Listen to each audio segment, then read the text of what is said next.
For years, it was only a rumor, its name only whispered about. Many questioned its very existence, and even among military pilots, the line between fact and fiction was blurred. But no longer. The stealth fighter is real.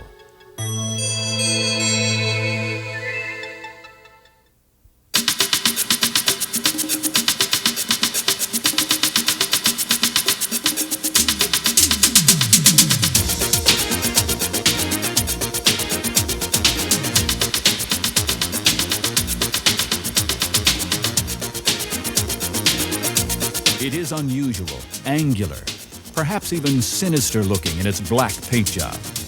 But this is no strange mock-up to be used as part of a science fiction movie. Despite the resemblance to something Darth Vader would fly around in, this is the Air Force's newest, and for many years, most secret fighter.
The F-117A began as a secret project in the mid-1970s. At that time, it was learned that computer-guided flight controls could overcome inherently unstable conditions in an aircraft's design. At the same time, scientists were figuring out just what an airplane had to look like in order to evade enemy radar beams. This fighter is a coming together of those two technologies.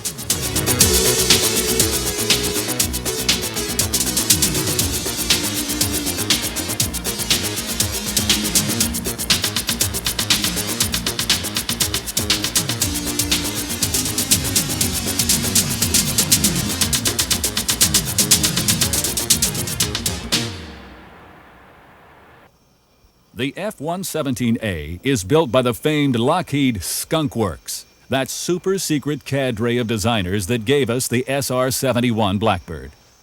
And this airplane promises to inspire just about as much lore as its now retired predecessor.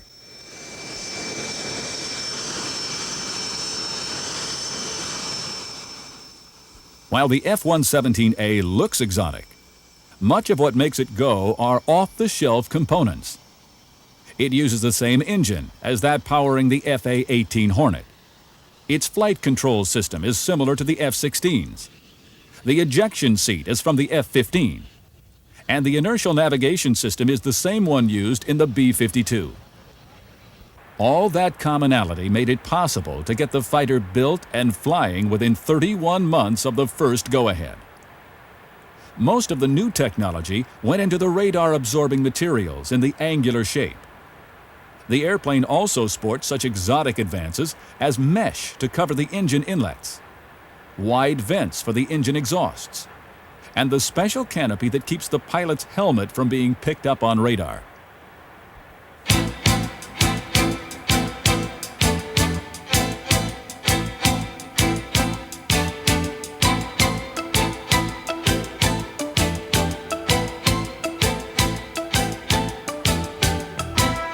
But here is where the F-117 will do its work, under the cover of darkness. This is why they call it the Nighthawk.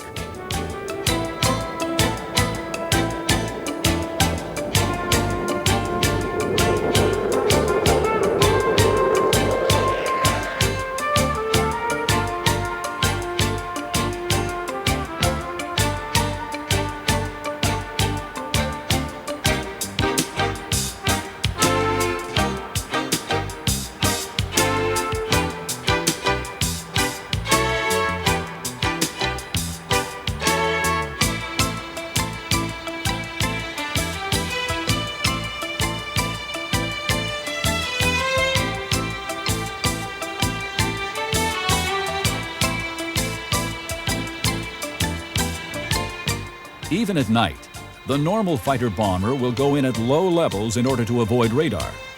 However, the Nighthawk goes in at up to 25,000 feet and drops to 3,000 feet using its laser designator to mark targets.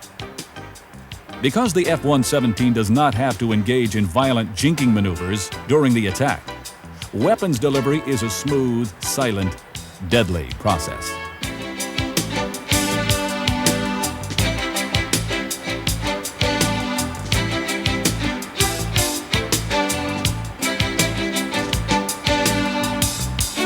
For years, residents of southern Nevada reported seeing something sinister skirting the night sky over the desert, many thinking it was their imagination. In this case, reality turned out to be far more amazing than fantasy.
Now that the Air Force has taken the wraps off the stealth fighter, the 37th Tactical Fighter Wing, its host unit, will make its home at Holloman Air Force Base in New Mexico. That means it will no longer be hidden in the desert not far from Las Vegas. Already, the airplanes have been used in combat during Operation Just Cause in Panama, and several have deployed to the Middle East as well.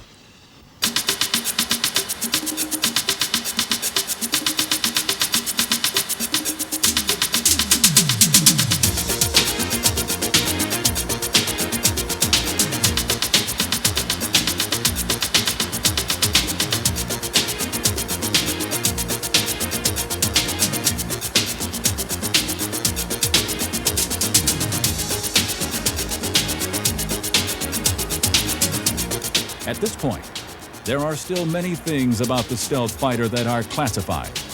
But for now, the public has been introduced to the Nighthawk, the most unusual and awe-inspiring tactical fighter ever built.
It is a shape like no other on Earth. Angular, sinister, sculpted. In some ways, it is art. Art that has form as an integral part of function. This is an aircraft so unique and so capable that it is as much myth as it is reality. This is the SR-71.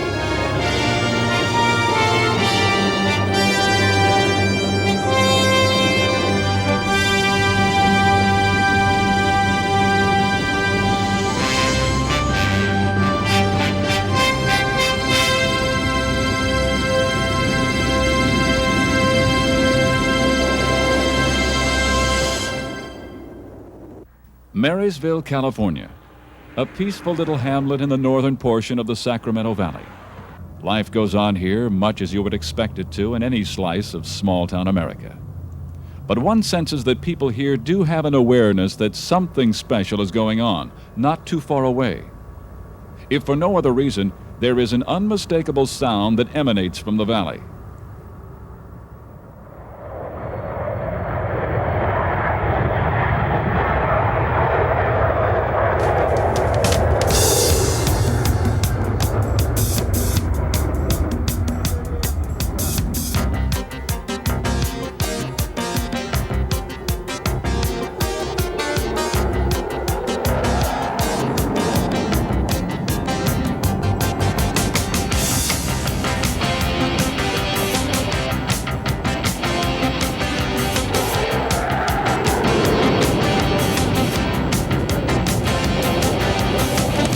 The heart races at the mere sight of one. The ultimate in high-altitude reconnaissance, the SR-71 is without peer in the world today.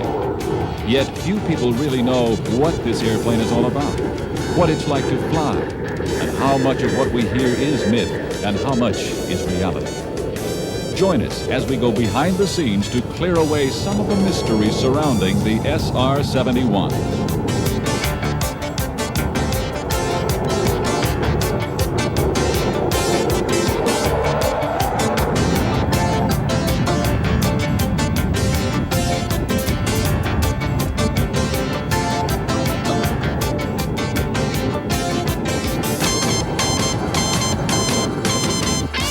What was once a U.S. Army base is now the headquarters of one of the most important units in the Strategic Air Command.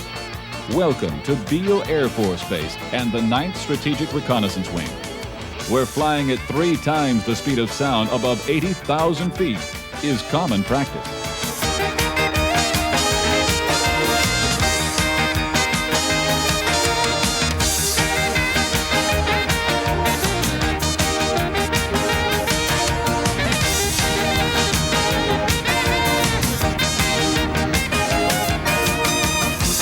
In many ways, this is more a space plane than an airplane.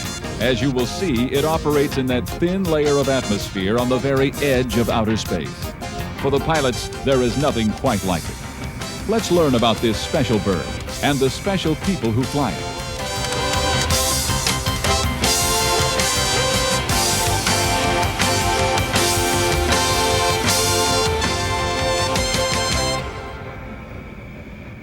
Here's Deputy Wing Commander Colonel Donald Shriver. In the history of the SR-71, I know of no failures to the tasking that's been given from high, and I think that you could talk to anyone all the way up to the various presidents we've had would say that they're extremely pleased with the capability of the SR-71 and what it's done for the nation. It's been an excellent airplane. That's because the SR-71 was designed to do some pretty incredible things right from the start. Lockheed's famed Skunk Works, the factory for some of the most sophisticated airplanes ever built, pioneered the rakish-looking design. What emerged was a twin-engine turbojet aircraft with a double delta wing and a long, slim aerodynamic fuselage. The plane is 107 feet long and 55 feet wide. In order to withstand the high heat of high-speed flight, titanium was used extensively for the first time. It first took to the air in 1964, December 22nd to be exact. It was introduced to service in 1966 and was the first airplane that could cruise at Mach 3. As you might imagine, The pilots who flew this bullet were pretty awestruck by it. Lieutenant Colonel Dan House. Well, there are many things I think that make the SR-71 unique. One, even though it's been flying for more than 20 years, it's still the highest and fastest flying aircraft in the world. It was designed to operate in a very hostile environment, Mach 3 and 80,000 feet. We go up there and we stay up there for quite a period of time. There are other airplanes that have gone that high or perhaps that fast, but only for a few minutes max. We operate there. That's where the airplane wants to be. But notice there are two crew members, a pilot and the backseater called an RSO, or Reconnaissance Systems Operator. When you're traveling at those speeds, it takes the efforts of two people to get in, get the information, and get out safely. Here's RSO Major Blair Bozek. The colloquialism for the RSO is the spy in the back seat, but in fact we wear a lot of different hats. We are always there as a co-pilot to the pilot. We don't actually have flight controls, but as far as managing the cockpit and helping the pilot with what he's doing with the jet and where he's taking it, co-pilot duties there in particular, navigator duties of course. We run the defensive systems on the aircraft and also the communications and the sensors, which is why we're going with the aircraft in a certain part of the world in the first place.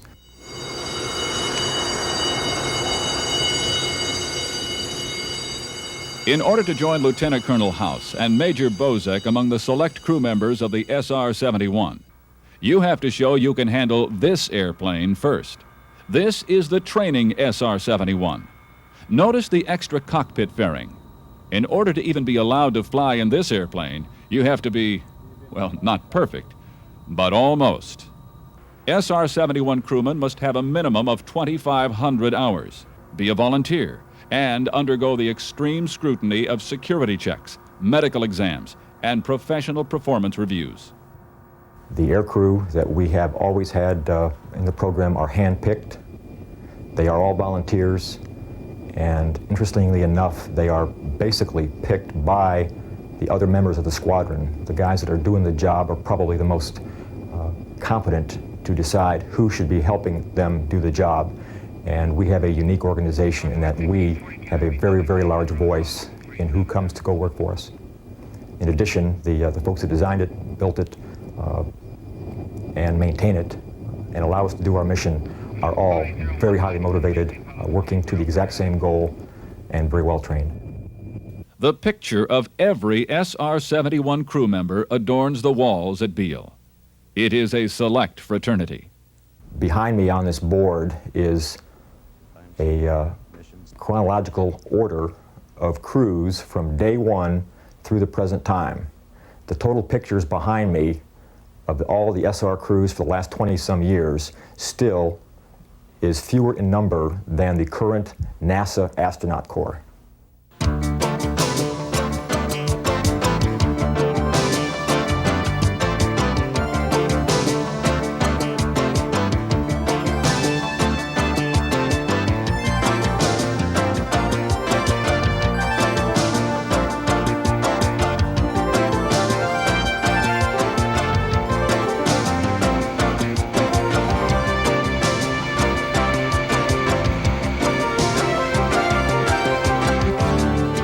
The airplane is basically a huge fuel tank with a few little places for sensors and two big engines. The real magic, I would say, and the most radical part of the whole design is the inlet configuration. Now, without the variable geometry on the inlet, we'd be able to go perhaps half as fast as we do right now. Some very smart people a long time ago, late 50s, early 60s, dedicated teams of engineers using slide rules and a lot of pencils and papers and erasers, I'm sure, figured out the design of those inlets to allow this airplane to go Mach 3.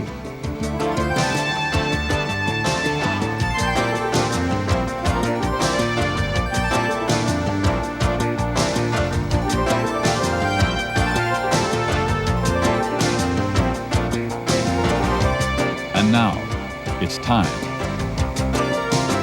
A unique spectacle of flight that few will see and only a handful will ever experience.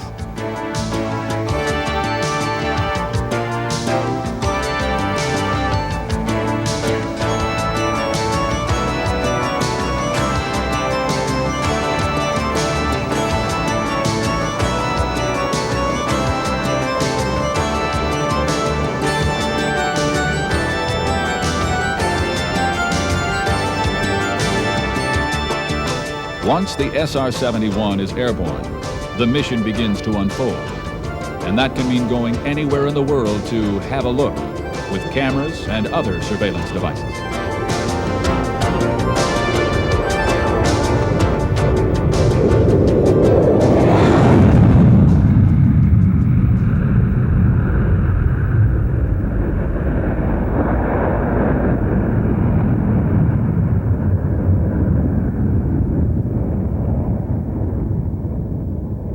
Only 30 of these planes were built, and as a result, it is a rare sight to actually see an SR-71 in flight. One of the few times that can be accomplished is when the airplane slows down long enough to take on fuel. Then you can really appreciate what a beautiful sight the SR-71 is, slipping through the morning sky.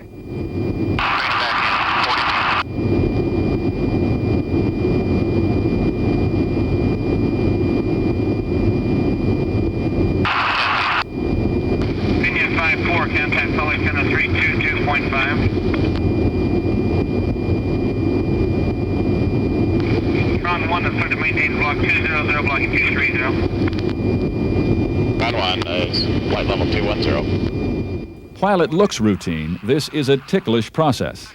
The SR-71 is going just about as slow as it can, and the tanker is moving about as fast as it can. And there are other problems. The speed differential between the SR-71 and the KC-135Qs that we normally refuel off of. As we get towards our maximum gross weight, towards full fuel tanks, we are at, or very near, our minimum allowable airspeed, while conversely the KC-135 is pushing his maximum allowable airspeed. They're throttles to the firewall, nose down, shaking quite a bit, and we're just wallowing around behind them. It can be very tricky sometimes. Code 801 flight descend to maintain follow 180 for traffic. It's not unusual for the two to remain linked for 20 minutes or more. Remember, this is basically a big gas tank with wings. Raven 1, 200 to 230, and Raven 1's a single ship, and vector heading 180. Raven 1, roger. But soon the SR-71 is free to do what it does better than any other airplane in the world. Speed, blistering speed that enables it to survey more than 100,000 miles of airspace in less than an hour.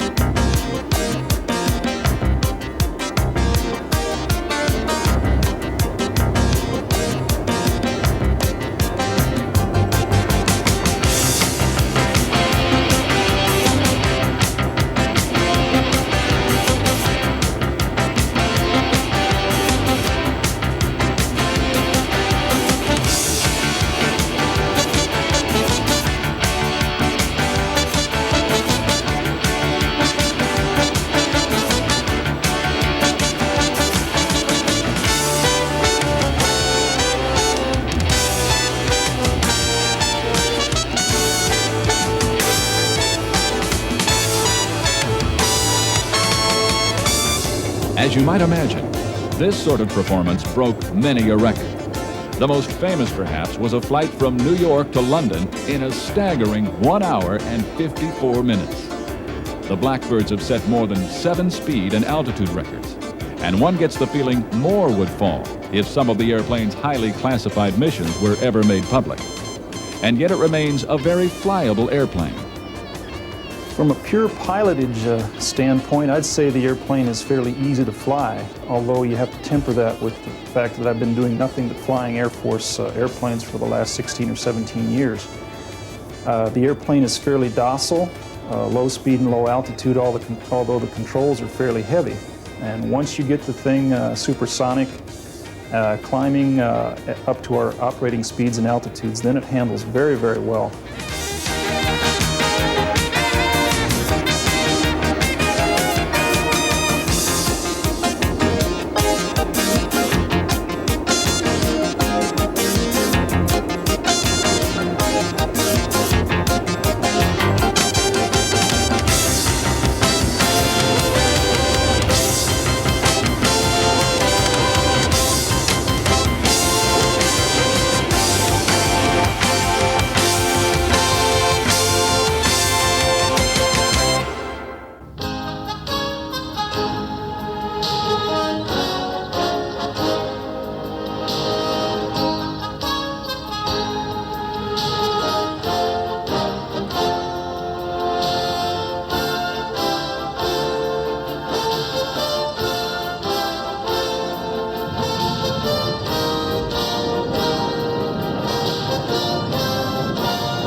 Say hello to the newest version of the Harrier family, the two-seat TAV-8B Harrier, soon to be delivered to the Marines at Cherry Point.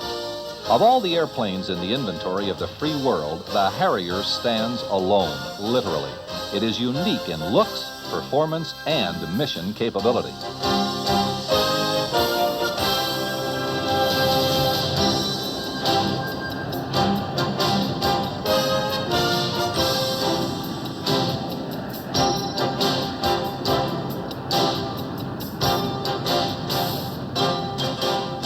The design first flew back in 1960 as a prototype built by the British firm Hawker Siddeley. Partially from lessons learned in the Vietnam War, the Marine Corps got interested and acquired some of the early model Harriers. Pilots like Captain Rob Ing had to learn to fly a whole new class of fighter plane. Learning the difference between conventional flight and the transition phase into VSTOL, or vertical and short takeoff and landing, that transition there is probably the most difficult thing to learn. But it's like anything else. It's like learning to walk. Once you learn how, it's easy.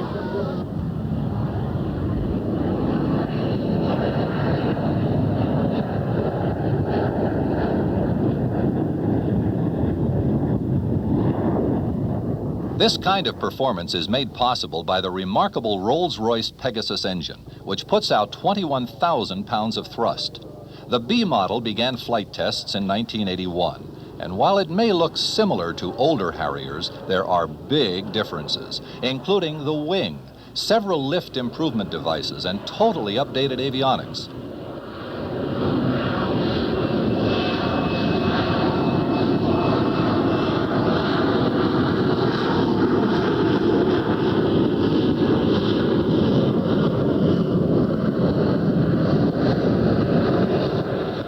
Once underway, the Harrier is as quick as any other attack plane. Acceleration-wise, if you take a look at the airplane, you'll see that it's an engine and wing and not much else.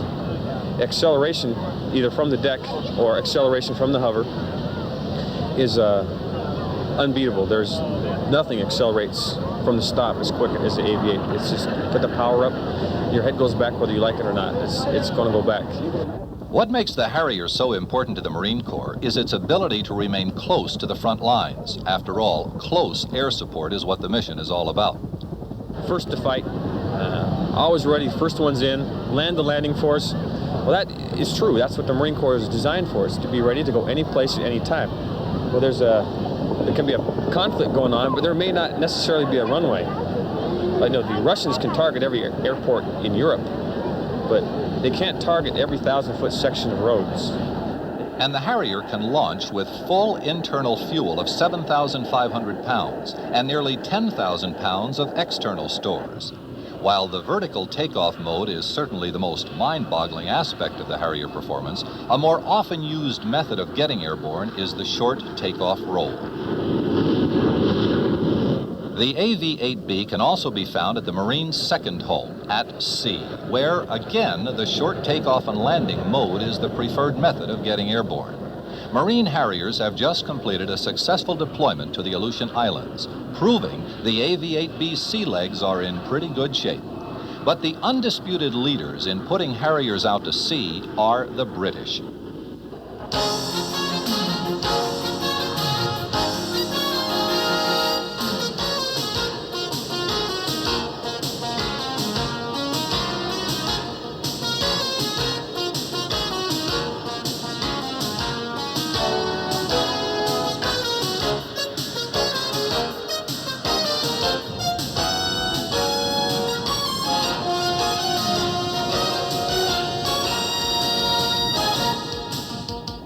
It's called the Sea Harrier, a multi-role fighter and strike airplane. The British have moved away from the conventional format of landing and launching aircraft with steam catapults and arresting gear, and the Harrier at sea is proving to be quite successful.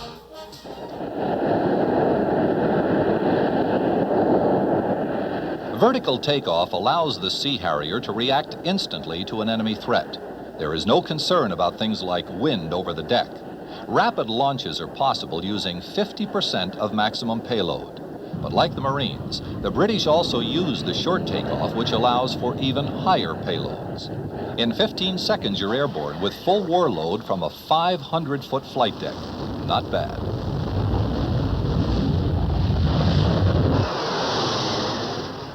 These proven flight characteristics are enhanced by Britain's latest aviation development, ski jump.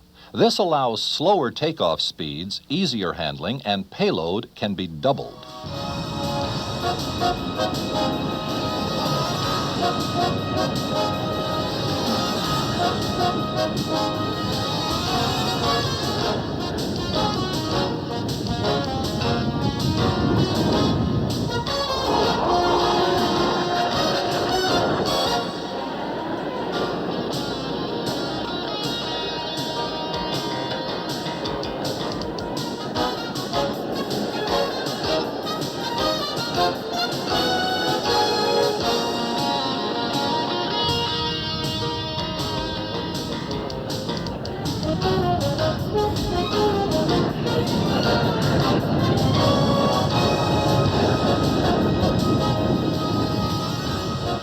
Most often, vertical landing is used for recovery. Approach can be made from any direction, so the ship is free to move in any direction, a tactical advantage. The Sea Harrier is armed with a full range of weapons, including 30mm cannons and air-to-air missiles like Sidewinder.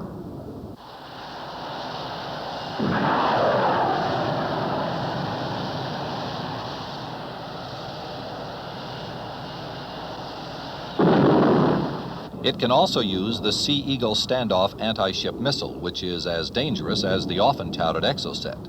Sea Harrier performance was tested in the 1982 Falkland conflict. In all, the British forces lost 6 Sea Harriers and 4 RAF Harriers. Argentine total losses stand at 100 aircraft. Although not all of those were due to the air-to-air action with Sea Harriers, the aircraft did prove their worth and will be a vital part of Britain's defense posture for many years to come. No doubt the same applies for the Marines and their AV-8Bs. Right now, budgetary constraints may limit the number of Harriers, but the mission is clear, and the pilots are more than happy with the Harrier's ability to accomplish the task. We're not the top dog in the Marine Corps. In the Navy, the fighter pilots are the top dog. In the Air Force, the fighter pilots are the top dog. I'm a Marine attack pilot. I'm a support asset for Marines on the ground, and proud of it.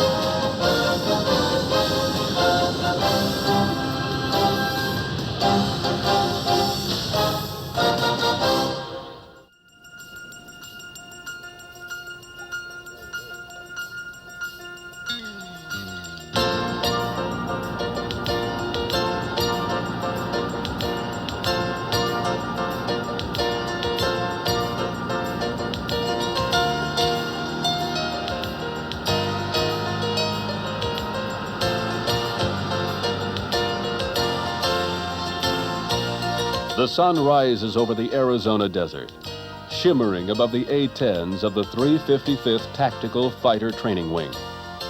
Most Air Force pilots who fly this airplane come here first, and there is no other plane like it.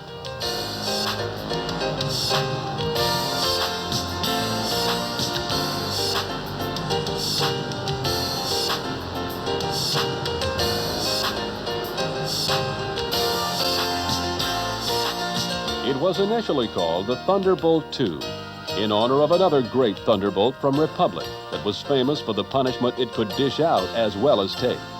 But the A-10 was soon affectionately dubbed the Warthog. Not the prettiest airplane in the world, but certainly one of the best close air support aircraft ever built.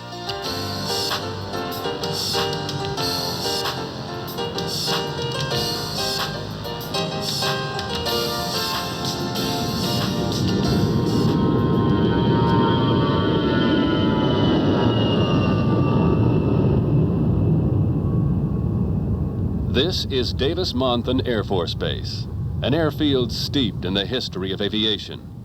First dedicated in 1927 by Charles Lindbergh, the first military pilot to land here was Jimmy Doolittle. And today the tradition continues. This is the center of the known world when it comes to A-10s. And to learn to fly it effectively, you start right here. What sort of things would determine whether or not you landed? You said you'd look out and see if you're in a position to land. What would cause you not to land?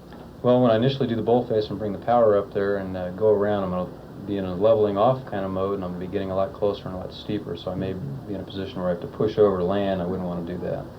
Okay. But if I was far enough out on final that I could recapture the glide slope, then I would go ahead and put it on the ground. Good. That's real. Training an A-10 pilot takes hours and hours of instruction and a dedicated corps of instructor pilots. Men like Major Kevin Barley, himself an A-10 pilot for 6 years with over 2,100 hours in the airplane. And that nose will have to drop to about 27, 28 degrees nose low before the wingtip is on the horizon, 60 degrees of bank. Okay. There are over 120 hours of classroom instruction and lots of simulator time as well. In all, students will spend at least 10 hours in the confines of the sim. The only reason that there's a 355th Tactical Training Wing is to train A-10 pilots. They leave here and go worldwide to the A-10 units across the world. We are here to train A-10 pilots. Any student will tell you an awful lot can be done to duplicate the experience of flying the airplane, especially when an instructor pilot is watching your every move and helping program the situation from a nearby console. Iron Tucson approach, how do you read? Tucson approach, loud and clear, passing 3.5 or 7. Requesting vectors PAR, full stop. Roger, copy that. Iron radar contact, turn right now. Heading of 120, this will be vectors for the PAR, runway 30, Davis Moffett approach. Iron turn right now, heading of 303. Coming up from to the glide path from below. As you can see, the electronics can make a night landing look about as close to the real thing as one can get. 3 miles touchdown, on glide path, on course.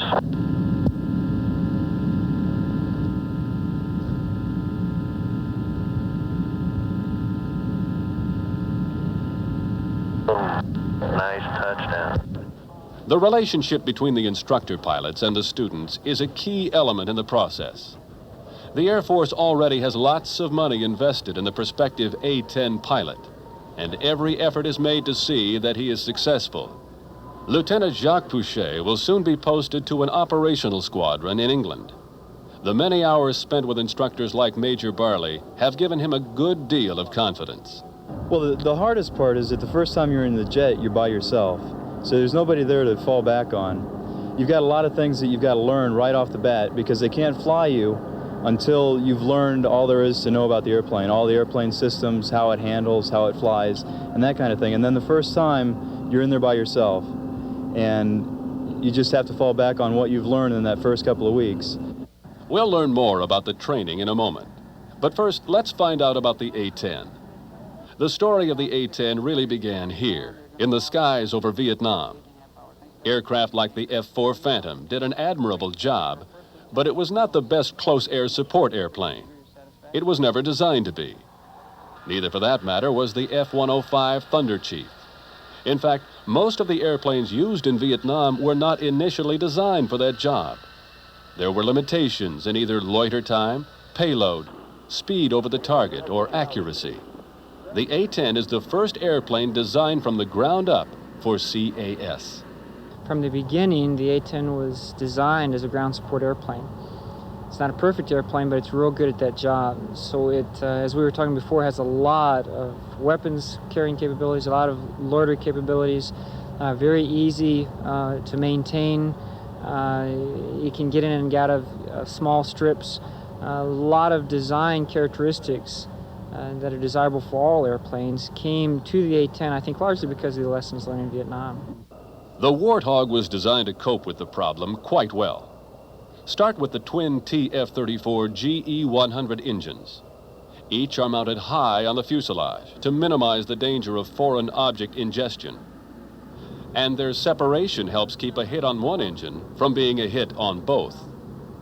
Also, very little of the fuel is carried in the wings, so a hit will not cause a fire there.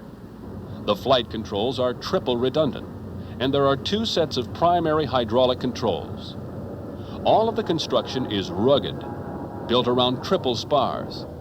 And the pilots sit in a so-called bathtub of armor that surrounds the cockpit. It can withstand a direct hit from a 37mm shell. In short, the Warthog can lose a tail, an engine, and 2/3 of a wing and still fly.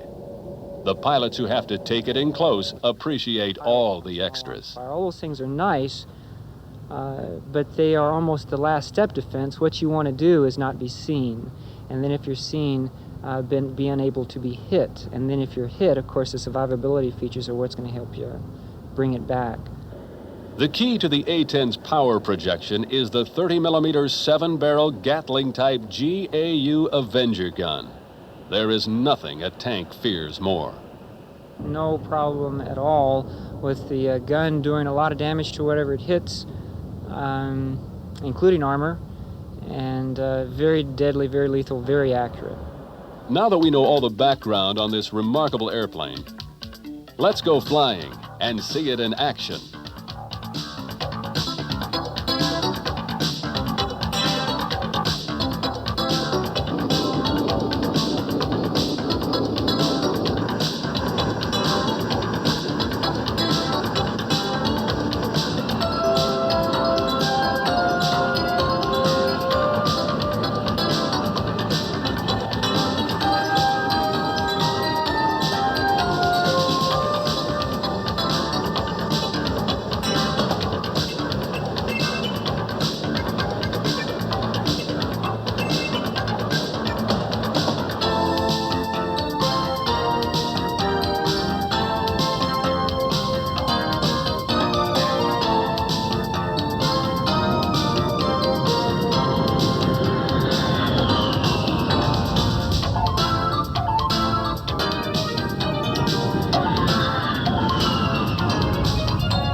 Airborne, the Warthog's students settle into the task of learning to turn an airplane into a weapon. For starters, that might involve getting enough fuel to reach the target. Learning to hit the tanker with the A-10 is a big part of the training. And there's more. Initially, we'll go to some areas and practice air work, aerobatics, formation flying, simulated emergency patterns, instrument work. That's the first initial month, maybe, of the program. The object is to make flying the airplane second nature, because only then will a student learn to fight with it as well. And as you've heard, the instructor has to teach while flying in another airplane. You can tell a lot from the way the airplane is handling. You can tell a lot of even the student process, what his thought process is, while not even being in the same airplane. Soon comes the time to employ the airplane's most formidable weapon. The Avenger cannon is mounted right on the airplane's center line so that its recoil won't affect the flight attitude. It's quite a sight to see it in action.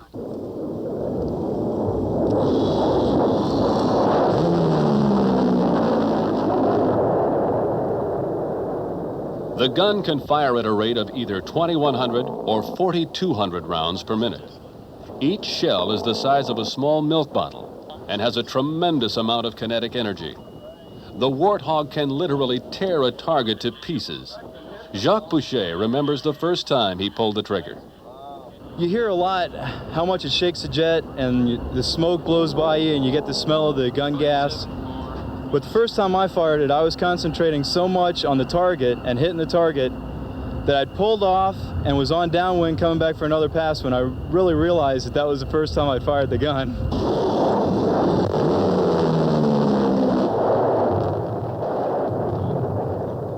Obviously, an enemy equipped with surface-to-air missiles or any other kind of weapon is going to try to put a stop to any attack. But the A-10 has engines which run at a reduced heat signature, and the location of the elevator helps to mask whatever heat source there is. Also, the A-10 is painted with a radar and heat-dissipating finish, and those dull national markings are part of a low-vis package as well. It's all needed because it's dangerous down low. I think in a high-threat environment, low altitude, lots of radios, lots of threats, lots of timely decisions to be made, no one in the airplane except you. That's going to be as demanding a mission as you can get.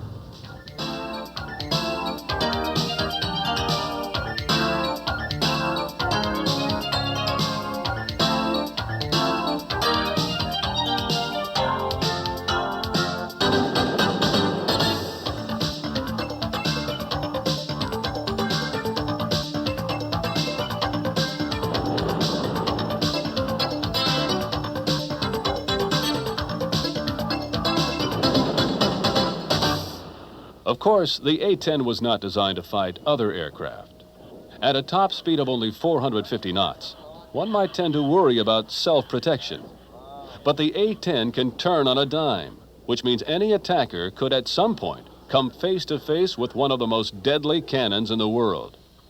That's enough to make any wolf think twice about trying to pounce on this warthog. Most of the A-10 pilots that I know do not consider interceptors a threat in a high-threat war. If we're ingressing low altitude, egressing low altitude, I don't think that many people expect a lot of losses to occur in the A-10 community because of interceptors. I think most of them will occur because of ground fire, surface-to-air missiles. That'll be the real threat.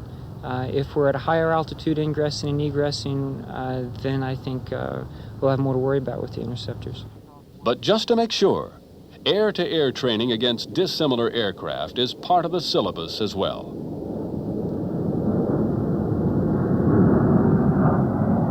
Back from another mission. One of 37 training flights the student will take in order to leave Davis-Monthan with a chance to make it with a line squadron.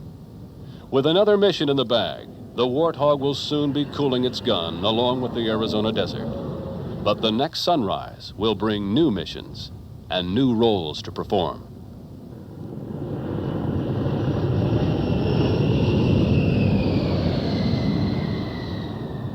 There are still horizons for the A-10. The airplane is already being used in the mission of forward air control. These airplanes will be known as OA-10s, and many National Guard units are now flying the airplane as well. The A-10 comes with a lot of things that are designed to help reduce losses. We're going to carry an ECM pod, a jamming pod to help jam their radars. The A-10 carries massive amounts of self-protection chaff to help break radar locks. It carries massive amounts of flares used to decoy those infrared missiles. It can maneuver well. It flies very well at low altitude. It employs weapons that are standoff weapons, the gun and the Maverick. You can employ those successfully, kill the target, and turn and never overfly the target. The future for the Warthog appears to be secure. In wartime, it can operate from lake beds, unimproved runways, and even highways. Recent additions of the Pave Penny laser pod, inertial navigation system, and the Maverick missile will keep it current into the next century. There is no question that the Thunderbolt II, or Warthog, if you will, is the tip of the spear that will help U.S. ground troops maintain the level of superiority they have enjoyed for years. And the 355th is the breeding ground of the fighter pilot who will accomplish that task.